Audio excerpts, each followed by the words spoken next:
Feedback নেওয়ার সাথে সাথে চলুন রেসিপিটাও দেখে নিই। আর রেসিপির সাথে সাথে আমরা কিন্তু আজকে প্রচুর গল্প করব।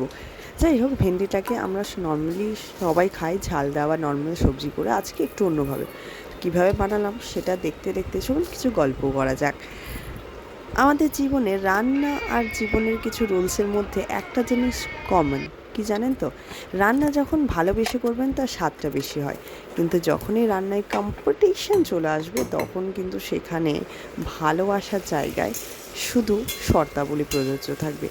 ঠিক জীবনেও তাই, যখন আপনি কাউকে ভালোবাসবেন তখন তাকে নিঃস্বার্থভাবে ভালোবাসতে হবে।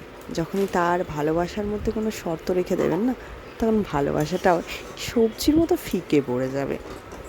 বেশি জ্ঞান দিয়ে দিচ্ছি তাই না? বাট আমি জীবনে প্রেমের সাথে সাথে রিয়েলাইজ এটাই করেছি যে ধরে বেঁধে কোনো জিনিসকে রাখা যায় না, ছেড়ে দিতে হবে। যদি আপনার কাছে ফিরে আসে তবে সেটি আপনার। যাই হোক, এবার ফিডব্যাকের পালা।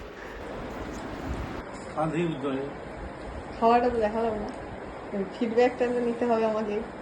ফিডব্যাক বলো কেমন হয়েছে পাপাদিত্য ঠাকুর, কেমন হয়েছে? খুব সুন্দর হয়েছে, দিলাম অনেক ভাব খেয়ে নিয়েছি, খুব সুন্দর, সত্যি খুব সুন্দর। ভেন্ডির তরকারি খুব সুন্দর হয়েছে।